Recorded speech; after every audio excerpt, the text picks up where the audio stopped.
The year is 1640. The place, Paris, and the Théâtre de Bourgogne, where an audience is gathering for an evening of dramatic entertainment. The towering hall shines dimly in the glow of torches, illuminating the nobility preening in the velvet-draped boxes, while the working classes mingle on the floor below. Suddenly, fashionably late noblemen from the court of Louis XIII burst on the scene, interrupting the proceedings. Rudely ignoring both audience and actors, the marquises flock to that notable box where reigns the lovely darling of Paris, Roxane. The noisy men cajole a song from the beguiling young lady.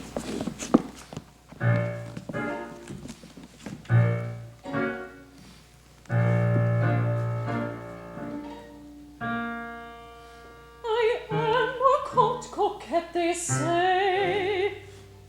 Eh bien, it is admitted, you've tried to win me every way, and all have been outwitted. You've bought bouquets and serenades, and poems for perusal. I've sent you off to other maids, with a polite refusal, and if you call me a coquette, it is because I've never met the kindred soul that I could claim, and so I treat you all the same. Tis sadly so, we know.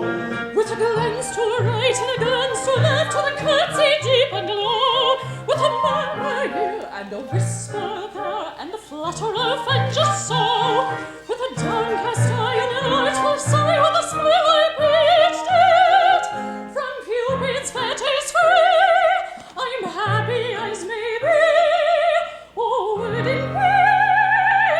a coquette. With a glance to the right and a glance to the left, with a curtsy deep and low, With a murmur here and a whisper there, and the flutter of and just so, with a downcast eye and an artful sigh, with a smile she paid each day. from Cupid's fetters free.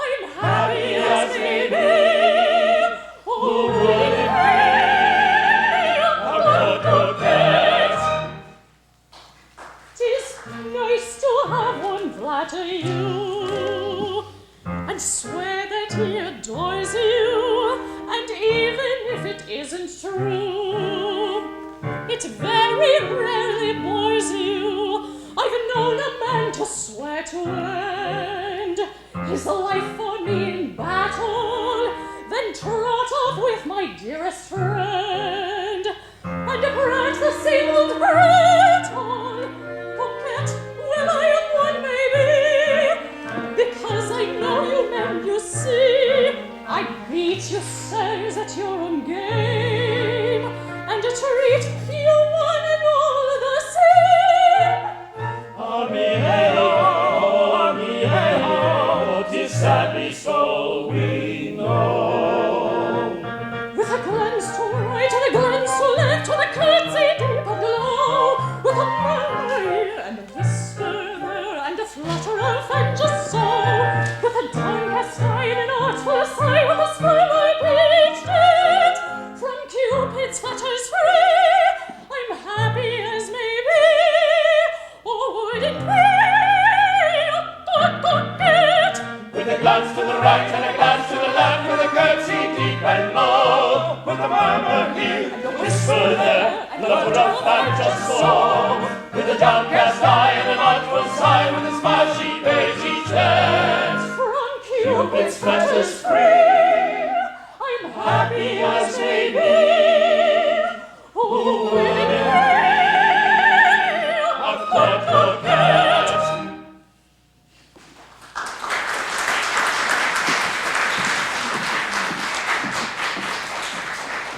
Roxane has been watched very eagerly by the Comte de Guiche, nephew of the great Cardinal Richelieu.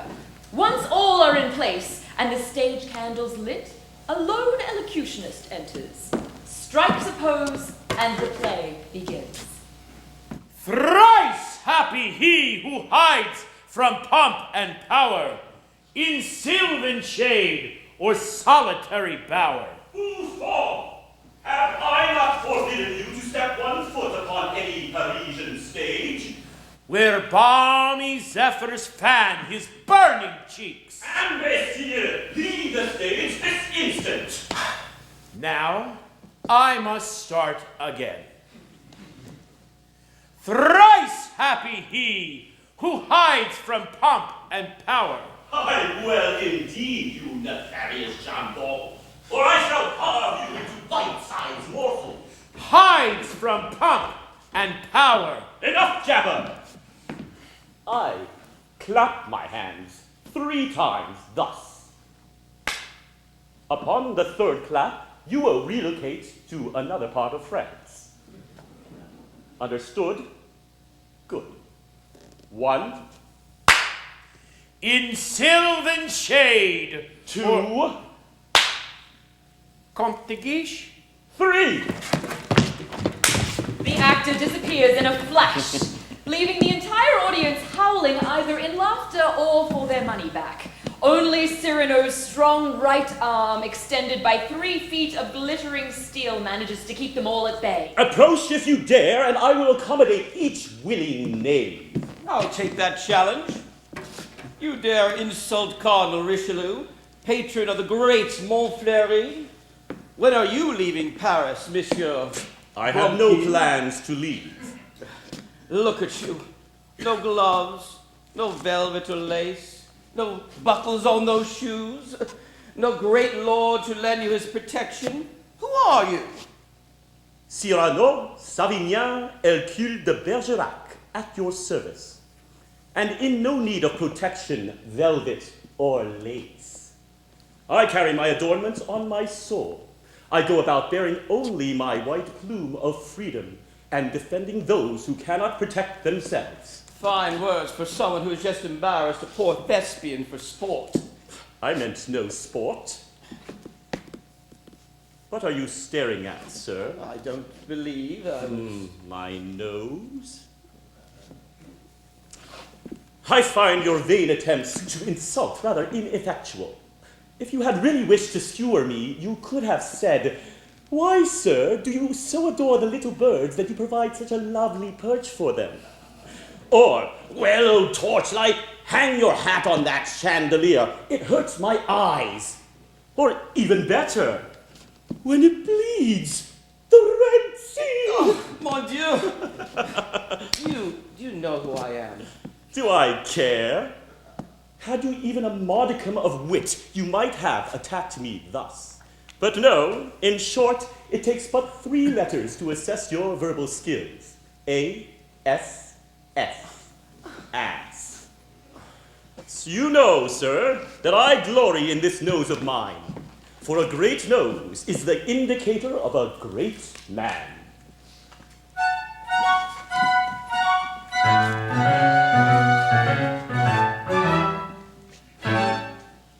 What makes a man a soldier or a poet?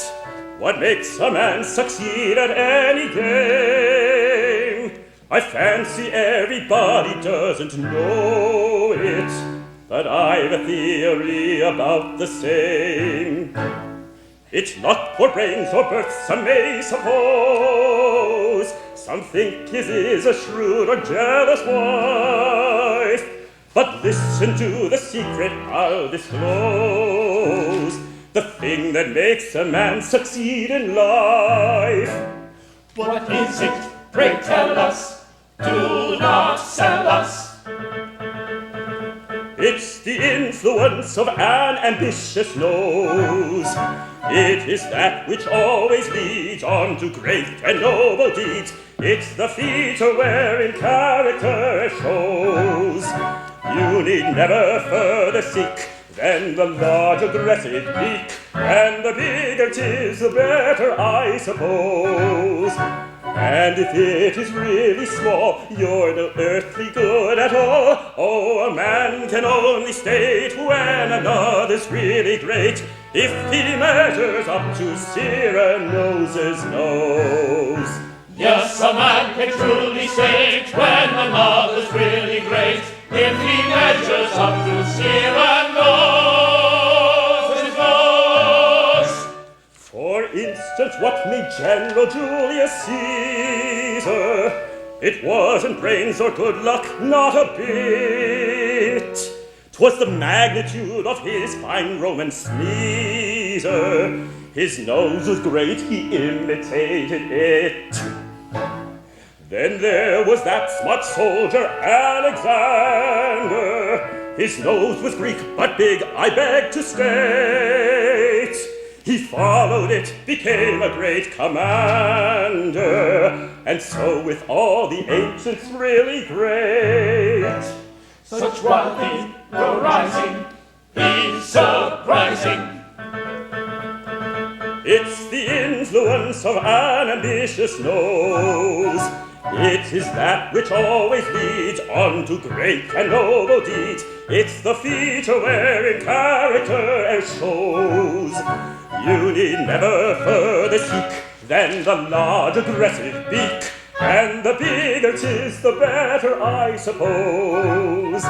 And if it is really small, you're no earthly good at all. Oh, a man can truly state when another's really great if he measures up to Cyranos's nose. Yes, a man can truly state when another's really great if he measures up to Cyrano's nose.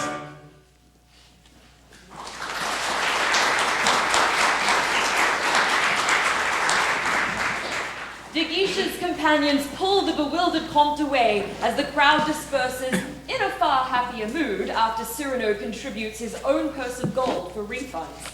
Soon, only Cyrano's captain, Lebray, remains with him. Et vous fou! You made a mighty enemy this evening. You think so? That was Comte de Guiche, Richelieu's own nephew. Splendid. Having such an enemy warms my heart. Worth insulting, Montfleury? What has that cream puff ever done to you? Besides being a very bad actor, that toadstool dares to dream of being sweetly dangerous among the ladies. I have hated him ever since he cast his great frog eyes towards a rose petal of deepest beauty. A rose petal? The most delicate of rose petals. Why, you are in love. Who? Think a moment of me, whom the plainest woman would despise. Me, with this nose which precedes me by half a block. Whom should I love? The one woman most beautiful in this world, a white rose, perfect and divine. That makes all abundantly clear. Did you not observe her fair countenance and hear that mellifluous voice earlier? You love Roxane? But she's your cousin. Very distant. Thrice removed, at least. Well, tell her. Oh no, old friend. There is but one thing I fear in this life, and that would be her ridicule. Occasionally, my mind would wander in daydreams of we two strolling together, her hand upon my arm, her sweet voice sharing trifles in my ear, and suddenly I catch my shadow on a nearby wall, and I'm brought soundly back to earth. Bravo, cousin, bravo. 'Twas but a trifle, Roxane. Montfleury will offend you no more. Oh, thank goodness for that. However, his place has already been taken by one not so easily thrown off the stage. You need only name him. 'Tis the Comte de Guiche who now plies me with bouquets, perfumes, trinkets, accompanied by declarations of love and devotion. De Guiche? And are you willing in this instance? Well, he does have a comely face and an excellent tailor. Still...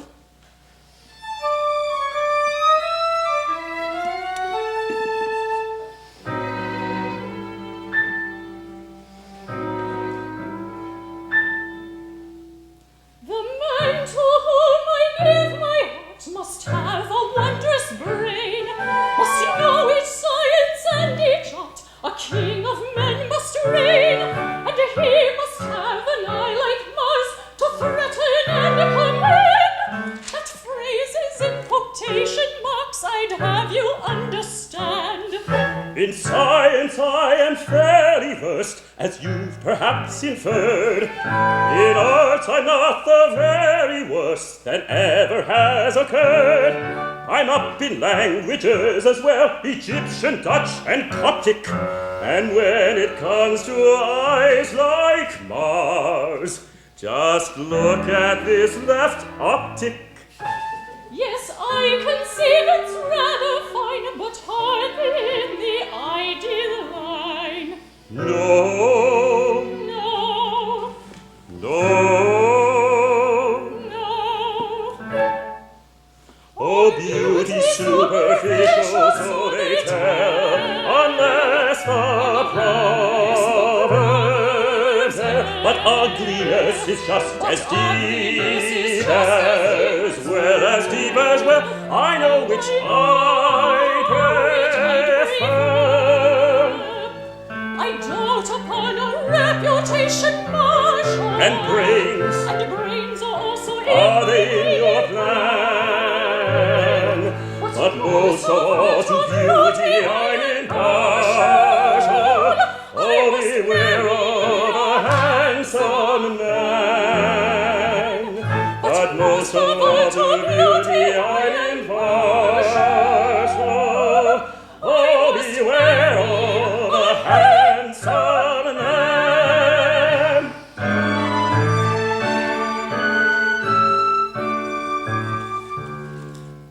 The man whose leading I would follow anywhere you please must have the features of Apollo, strength of Hercules.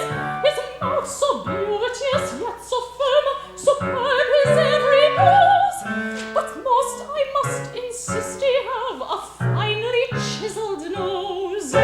I may not be a belvedere, but I have good points too. My knees may be a little queer, but perfect knees are few. I've often seen worse mouths than mine, my ears are shapely too. But if you wish a Grecian nose, I fear that mine won't do. Substantial, yes, in fact, to real, it's hardly up to my ideal. No, No, no,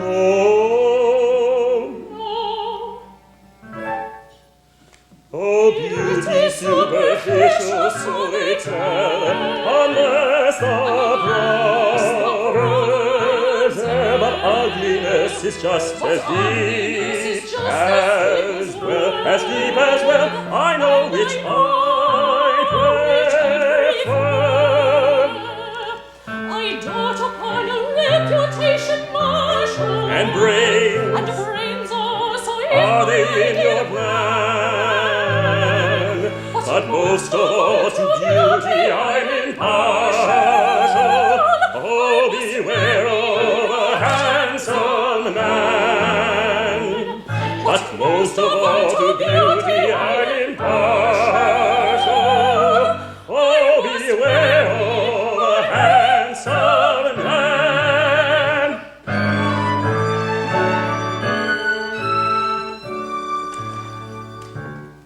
Roxane, you convince me. The perfect individual for you has just come to mind. Meet me at Ragueneau's Cafe tomorrow morning after Mass, and I shall present you with a love which knows no bounds and will capture your heart for all time. Till then, adieu, sweet lady. Adieu. Roxane watches Cyrano's retreating figure as a raucous group of King's Musketeers spills into the now empty theatre. Roxane pulls back into the deepening shadows to observe these rebels as the rowdy soldiers burst into song.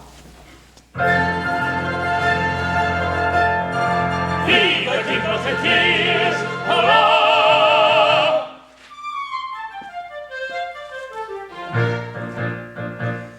Ye gallants of our sunny land, who woo with hearts aflame, think not your speech can win the hand of a gentle maid or dame. For little avails the lover's sigh, and little the round elay, and little account the glowing eye. 'Tis valor that wins the day. 'Tis valor that wins the day. And that's why a king's musketeer in love is quite invincible, because it is his principle to fight for a girl pretty dear, and draw if a rival appear. With sword on the field he will clear. He fronts his rival steadily and picks him very readily. No damsel need no fear if she sticks to the king's musketeer. And that's why a king's musketeer in love is quite invincible, because it is his principle. No damsel need no fear if she sticks to the king's musketeer. 'Tis merry to trip to a measured tune, where the smiles of beauty are, and pleasant to hear 'neath the silver moon is the sound of the light guitar. But woe to the wight who woos this way, and little the damsel heeds. Soft speech and eyes will not win the day. You must win her with gallant deeds. Must win her with gallant deeds.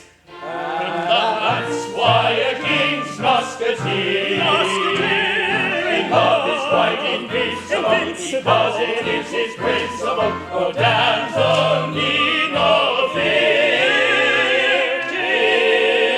if she sticks to the king's musketeer.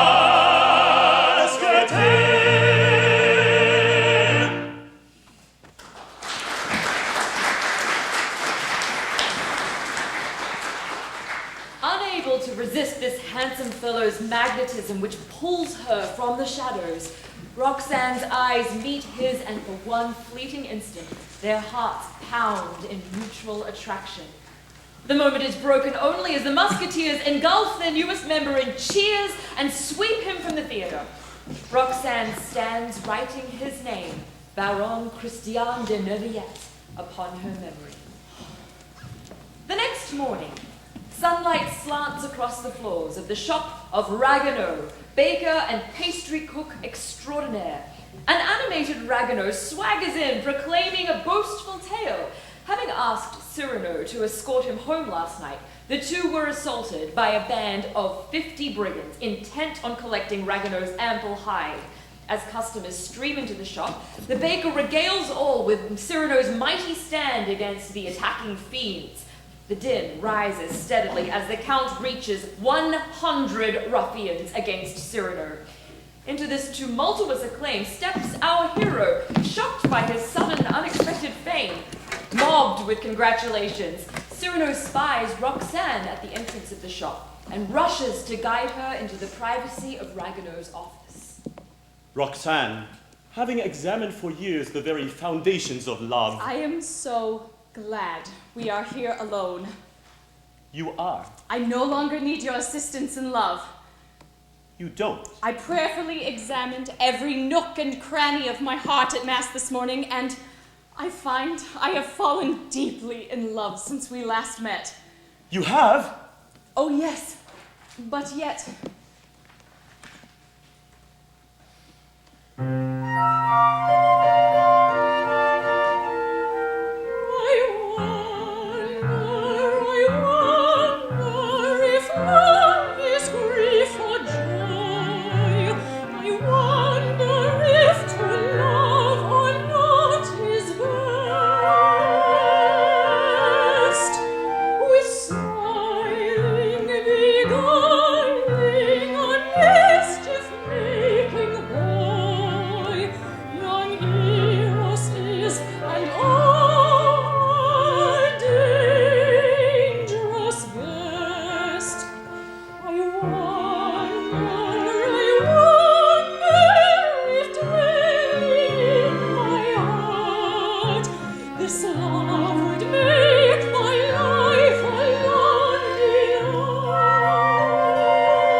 Roxane, I have longed to... Do I dare tell you?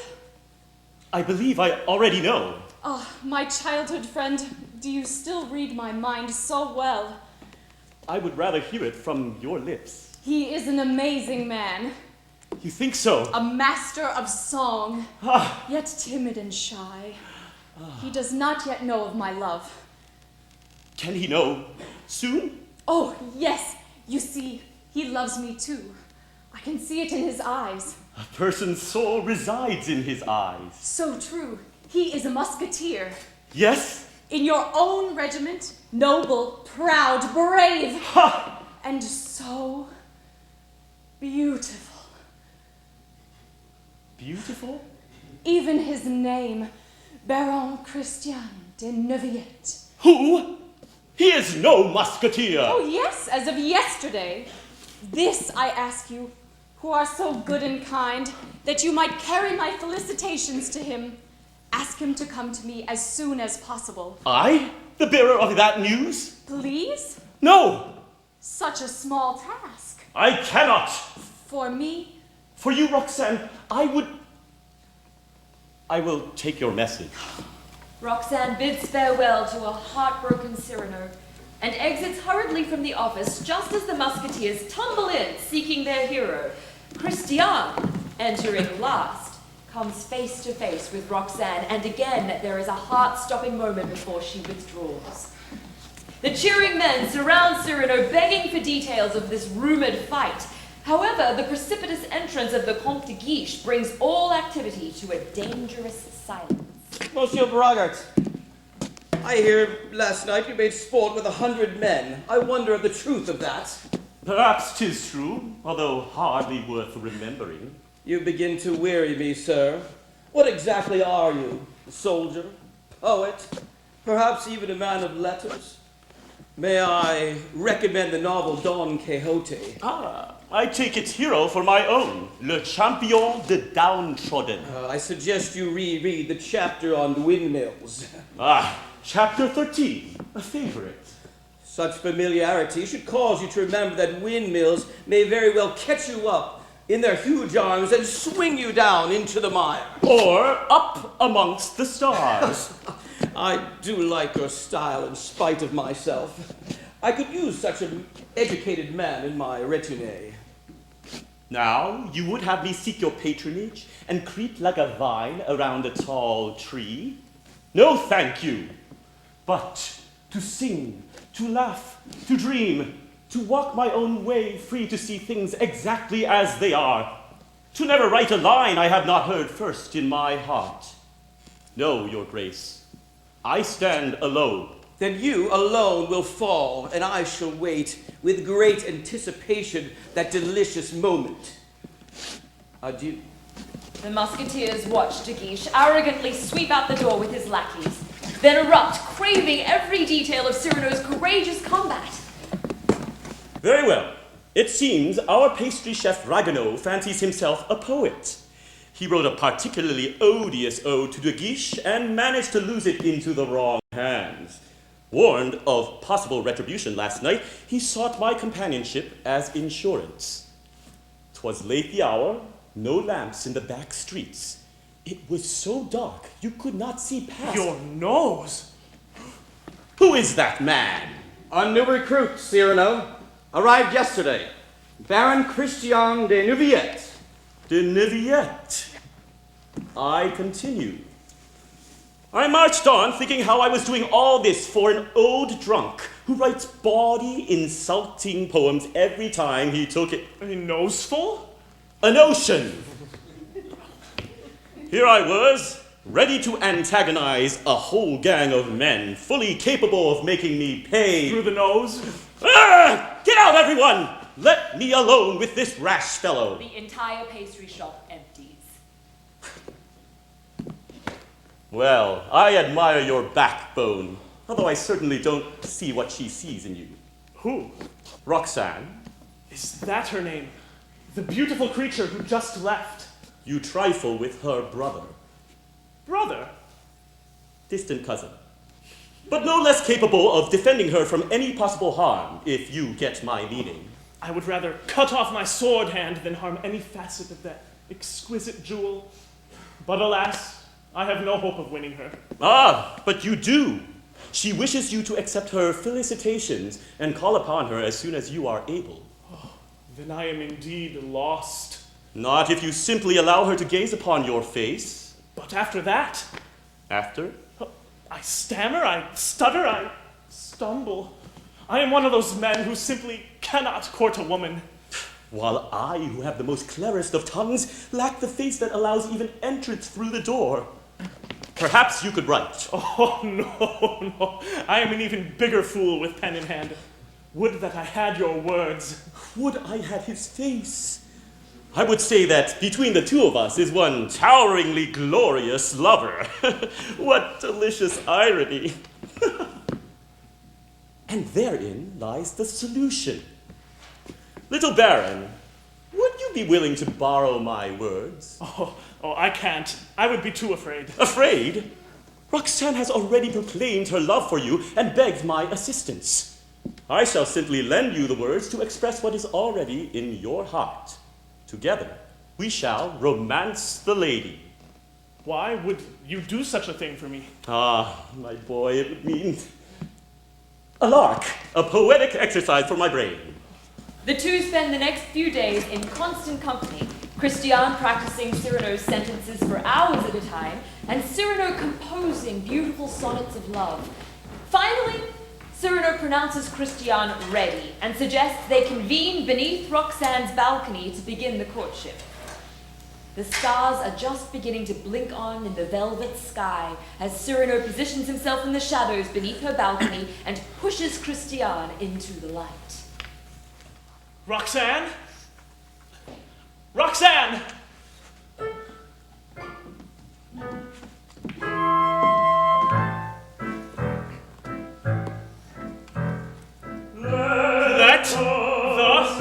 Let the sun of thine eyes melt the ice of thine heart, which may melt into rivers of melody sweet. Love, each ray from those eyes is a swift flying dart. Slay not with thine arrowy glance. I entreat. For a title that's really not bad. To that figure I've nothing to add. Pray, do go on, monsieur. As the ocean, my love with its shades blue and green. Jealous green, and my sadness, it's blue. All is calm. When you smile, you are the weather, my love, ivy,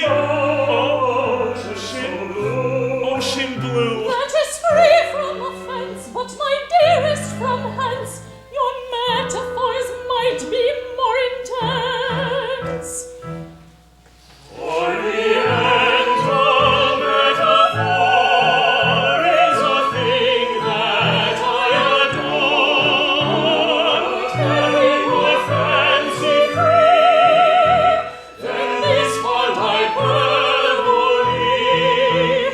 With all nature we compare, passion tender, sweetheart fair, but despite poetic touch, it just means I love you much.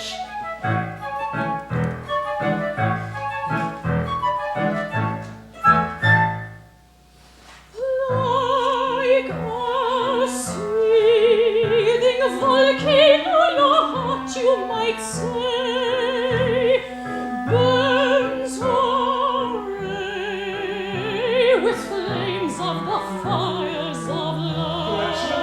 It's working. Oh, my heart is a forest in which you're astray, seeking a lodestar and love far above. She has certainly got it down pat. Now why didn't I think of that? Let me try. Or you might observe that a desert is life, and that I am an oasis seen far away. Or that you, a night where the darkness is rife, while I'm the moon in its silvery ray, in its ray. She is no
parade is a grand success. Christian and Roxane agree to wed immediately. Fortunately, a rather dim-witted monk sent by De Guiche to plead the Comte's suit stumbles into this scene, and Cyrano easily manipulates the poor friar into performing a very quick nuptial. The final vows are hardly spoken when the Comte arrives, expecting to wed Roxane himself. Zut alors, so many here for my wedding vows. Hardly yours, Monsieur Windmill. Come celebrate our brand new bride and groom. Madame de Neuvillette, I am afraid your marriage bed will remain extremely cold. The Spanish are again causing us difficulties, and the Cardinal orders our armies to take back the city of Arras. Here's this also sign B.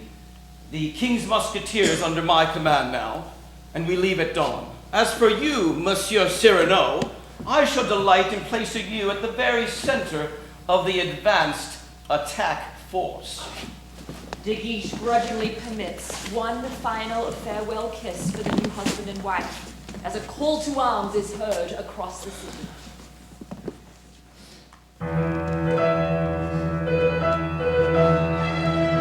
Hark the call, our country is in need. The foe waiting at our gates, we must summon heed. 'Tis liberty, 'tis liberty, that makes it joy to live. For victory,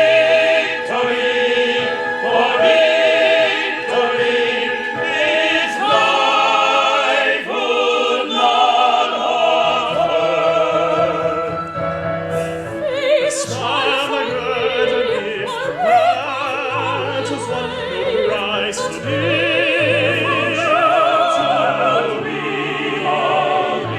For if I fall before the wall,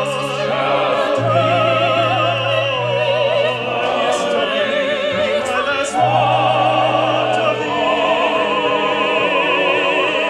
Face shall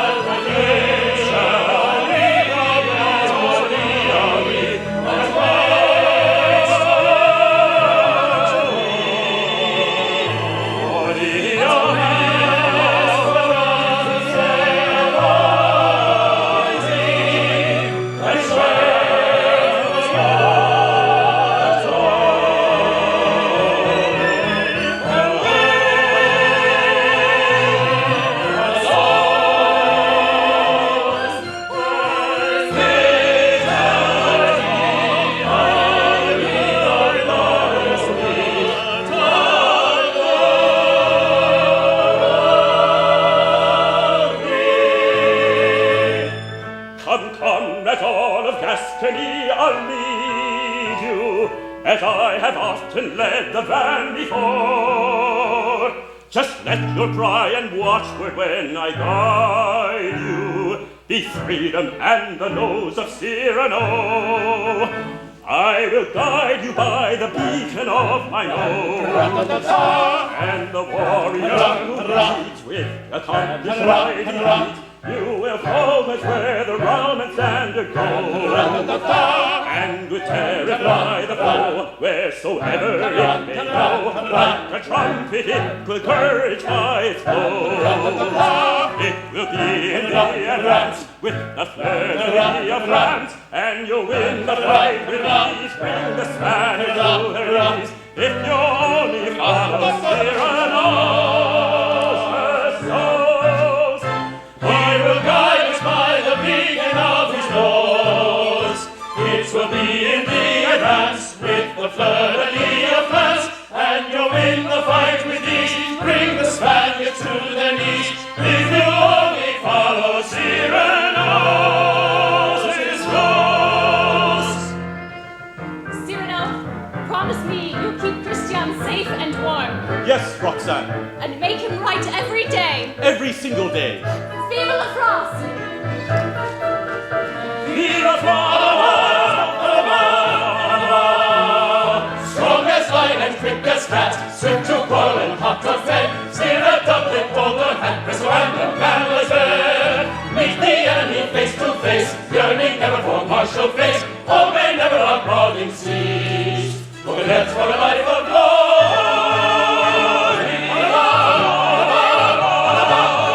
King of France!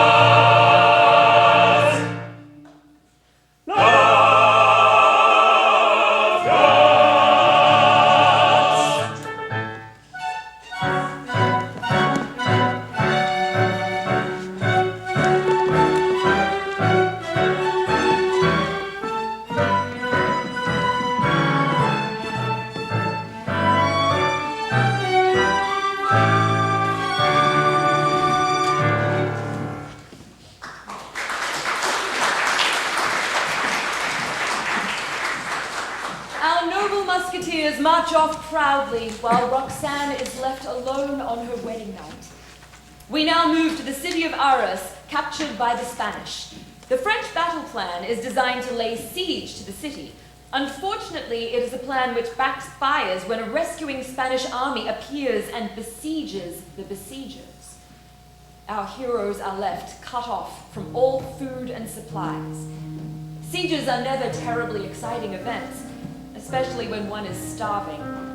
Days are long and boring, nights long and lonely, both filled with restless dreams of yearning. Through the long hours, Christian pines for Roxane while Cyrano writes copious letters to her. The writing is nothing compared to delivering them daily through the Spanish lines. In Paris, Roxane spends each day eagerly anticipating the post. As the effect of each letter builds upon her heart, she enlists Ragueneau's aid to join Christian and bring relief to the king's musketeers. At Arras, dawn rises at last, on that day when the supplies have finally run out and total defeat is at hand. Gloom hangs over the morning fire. Roxane, I shall never see thy sweet face again. I took the liberty of writing your last farewell this morning. Show me. Farewell, Roxane, because today I die. Well, that's comforting. But wait, what is this small round spot? Spot? What spot? That looks exactly like a tear. Even you weep for me now. 'Tis a little thing to die, but how the heart does grieve to think that I shall, that is, you shall never see Roxane again. Give me that. Shouts from the sentries precede the jingle of harnesses as a coach rumbles into the encampment. The musketeers cheer Ragueneau, but are totally shocked when out steps Roxane. She flings herself into Christian's arms before revealing the feast she has brought the men. Let we who are about to die do so with warm, full bellies, and should De Guiche happen by, he is not invited. Surely those nice Spanish soldiers will allow a little feast. Not invited, madame. You wound me more than the Spanish. Despite your heroics, this is not a place for a lady. Please leave with me now. Running away again, De Guiche? Do not run away. Yesterday I found myself being shot, about to be shot or captured. Fortunately, I had the presence of mind to discard my scarf of office. Lend me that scarf this day, and you will see what a real soldier can do. Easy enough for you to say, braggart. You know it still lies down by the river, an area swept constantly by Spanish artillery. Impossible to reach alive.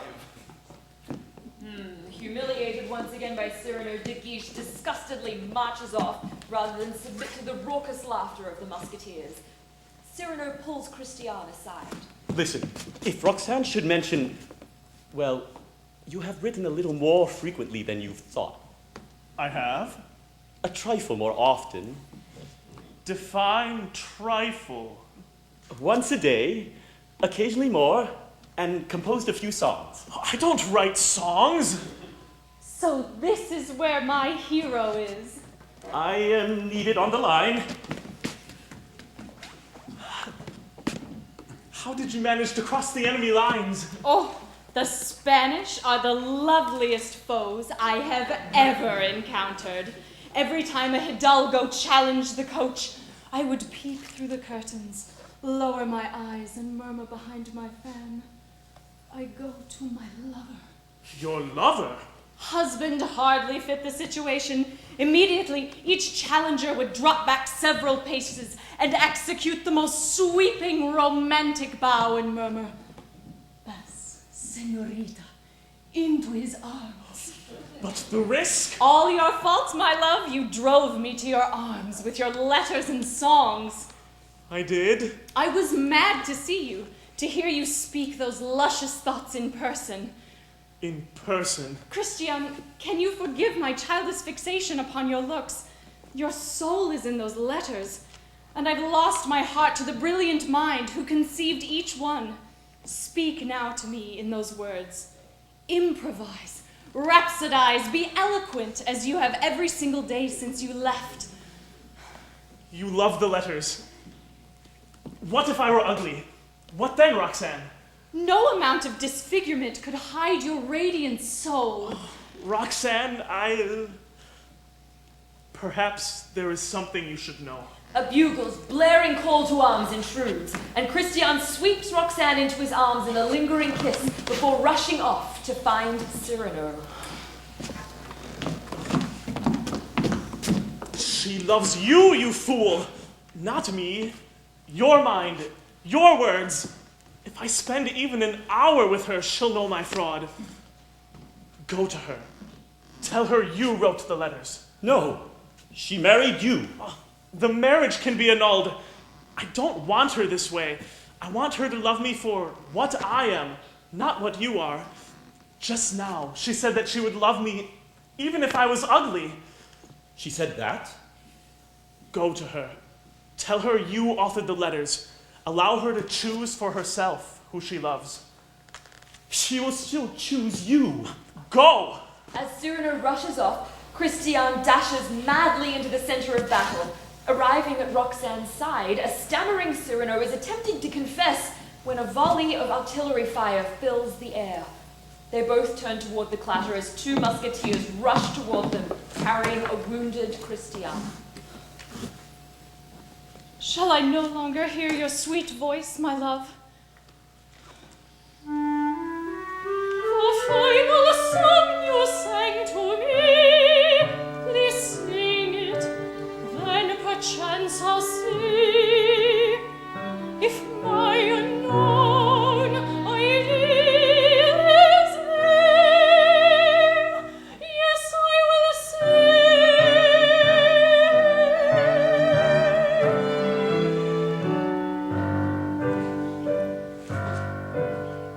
Since I am not for thee, sweetheart, since I am not for thee, why here's a health to him you love, and worthy of you may he prove.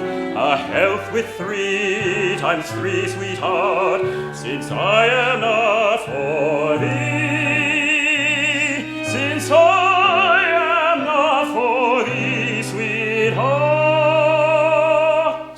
Since I am not for thee. Your song. 'Tis charming, I declare. If one who sent it I could find, to him my heart would be inclined. You know the song. I know it now. Run for rest, I pray thee turn. Grant he be brave and true, sweetheart, so should thy lover be, with not or much or little gold, with store of love he never told to anyone but thee, sweetheart, since thou art not for me, art not for me. And grant he have the love that's gay, to show the heart that's pure, and may he have the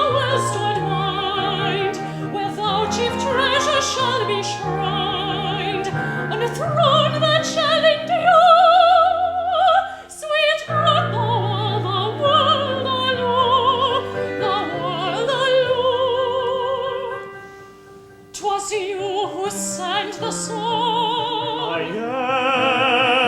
yes, I love thee, did not dare to confess. A soldier I have no art to please. You won this woman's heart. Have I offended? Offended? And Nay! may I hope, My love, you may.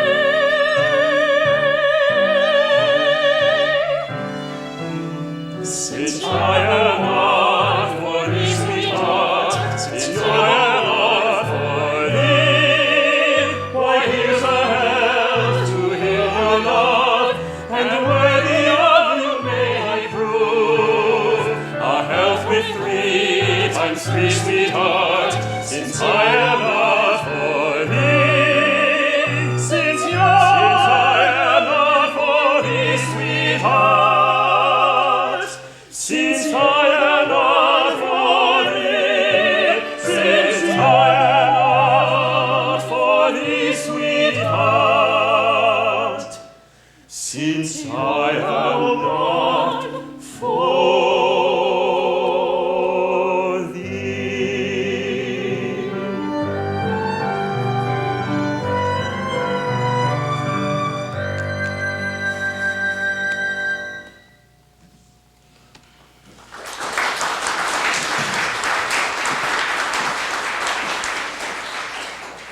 Did you tell her, Cyrano? She chose you, my friend. Here lies the truest, noblest mind that I have ever known. But what is this? His last farewell, madame, writ this morning as we contemplated the mournful end to this day. Then I shall keep this close and warm to my warm heart, should e'er I think it stray. My beloved Christian, to you this day I pledge my purest heart forever. A blissful Christian receives one last farewell kiss from Roxane as he dies. As the battle rages, Ragueneau bundles the weeping Roxane into the carriage to flee, as Cyrano throws himself into the fray with no intention of ever returning home. The fight rages long into the night, and the blood-red dawn finds Cyrano and De Guiche fighting on, side by side.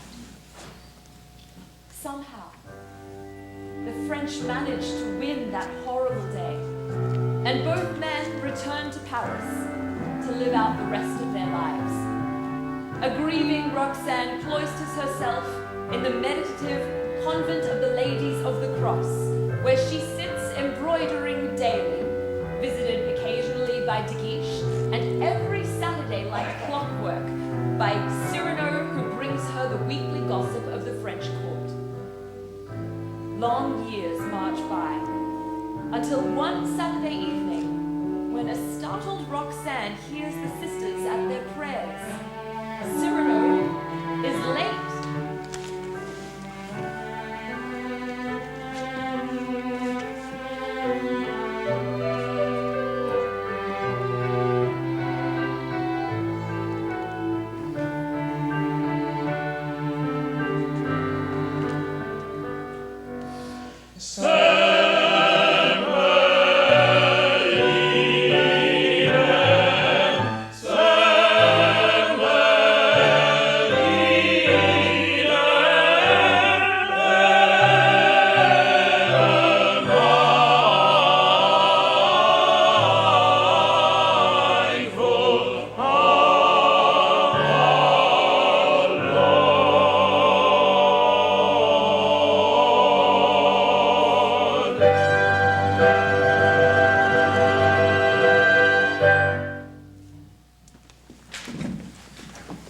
As the nuns and monks file off to Vespers, a strangely subdued Cyrano slips quietly into the vacant seat beside Roxane. Ah, my Penelope, is there no hope for an end to that embroidery? After 14 years, cousin. Late for the very first time. Unavoidably detained, my dear. A visitor suddenly arrived, but I put him off. I declared I had an appointment with a childhood friend that I could not miss. Childhood? What moves your mind back to childhood? I do so long for those carefree days.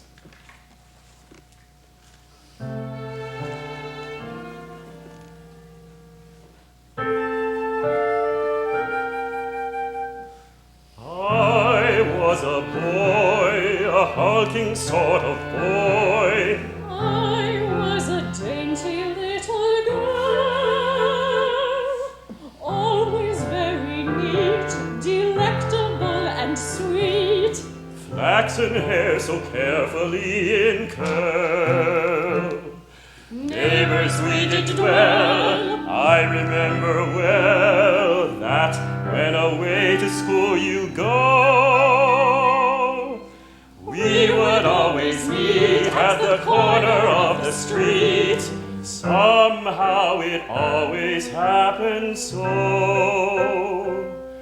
Oh, those were the good old times, you know. Of childish hopes and aims, Of merriest songs and rhymes, you know. and sometimes kissing games. We ne'er had a sorrow, nor thought of the morrow. The world was a great toy when you were a dainty little girl, and I was a clumsy boy. So melancholy tonight? Merely a passing shadow. I am here now to deliver up the juiciest tidbits I have gleaned from court. Oh, so delight me, my personal gazette. Saturday, the 19th. The king fell ill after too many helpings of grape jelly. His malady was tried for high treason and found guilty, whereupon his majesty revived. Sunday, the 20th. The queen gave a ball. They burned 763 candles. Later, they burned 3 sorcerers. C'est affreux, Cyrano. Monday. Nothing happened. Tuesday, the 22nd. All the court has gone to Fontainebleau. Wednesday, the Comte de Fiesque spoke to Madame de Montglat. She said no. Thursday, Mancini became the Queen of France. Or very nearly Friday. La Montglat said yes. Saturday. Are you well?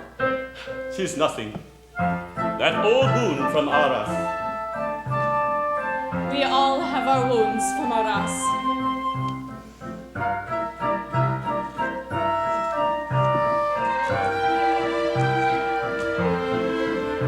We ne'er had a sorrow nor thought of the morrow. The world was a great toy when you were a dainty little girl, and I was a clumsy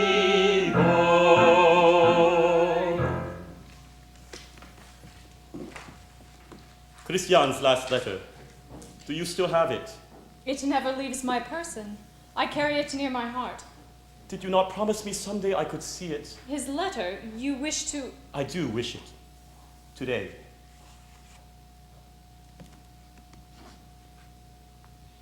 Farewell, Roxane, because today I die. Must you read it aloud? I know it will be today, and my heart so heavy with love I have not told. Thus, I die without telling you. No more shall my eyes drink the sight of you like wine. 'Tis so faded, barely legible. Even now, I shall not leave you.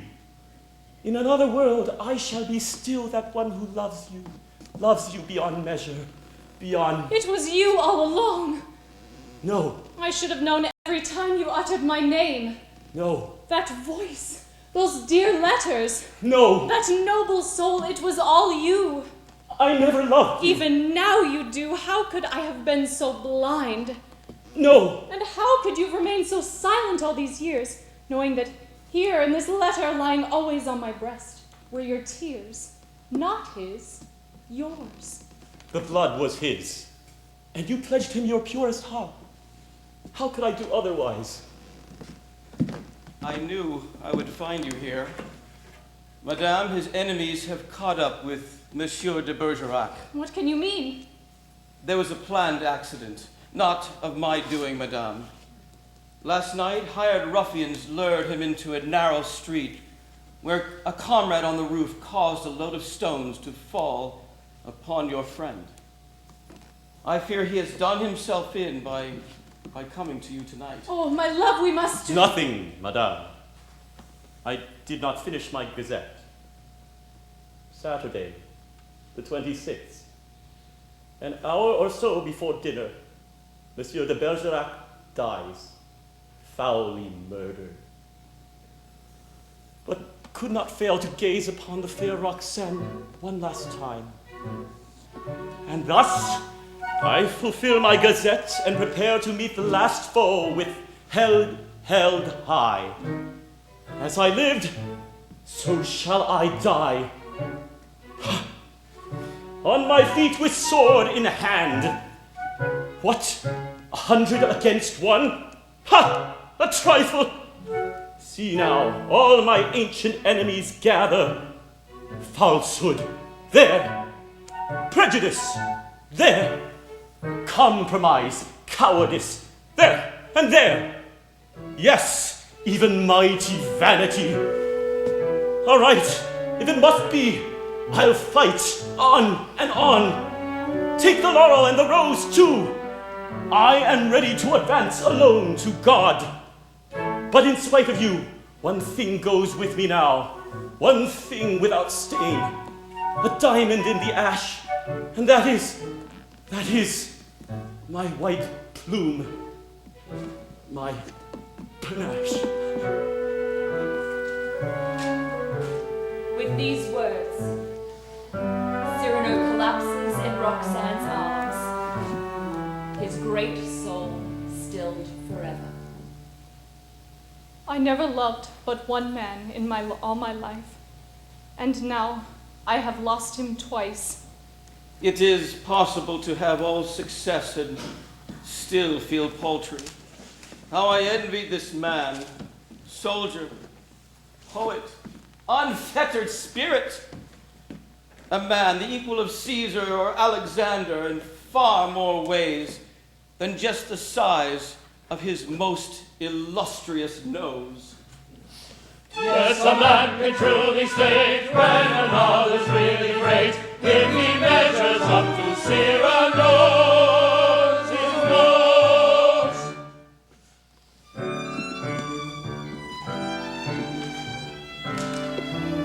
Since I am not for thee, sweetheart, since I am not for thee, why here's a health to him you love, and worthy of you may he prove. A health with 3 times 3, sweetheart, since I am not for thee, since I am not for thee, sweetheart, since I am not for thee, since I am not for thee, sweetheart,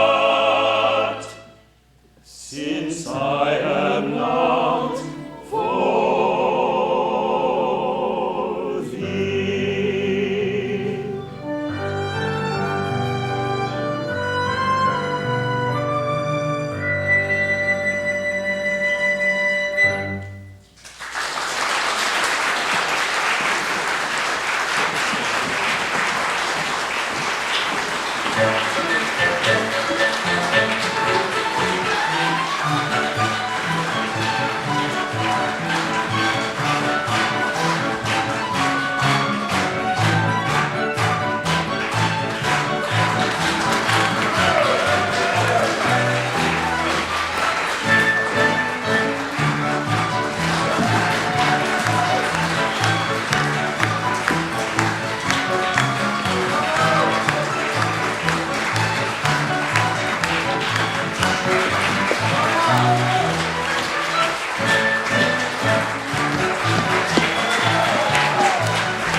I'm the producer, I get the last word. Ha ha. I always have the same speech, but today, before I say that, I have to thank the Victor Herbert Foundation for believing in us. I have to thank Alice Mott for finding these two great pieces, Peter Dortworth for doing the orchestra parts, and for the cast and orchestra. I usually don't get this worked up, but you know, with him dying, I'm crazy. But I always say, the Concert Operette is here for 3 reasons. For you who have heard this, to hear it again, and I know none of you have heard Madeline. I know that for a fact. Also for you to hear it in a professional situation like this, but most of all for these wonderful, wonderful, wonderful, wonderful people to learn this music and perform it. I ask one last request, applause for my group.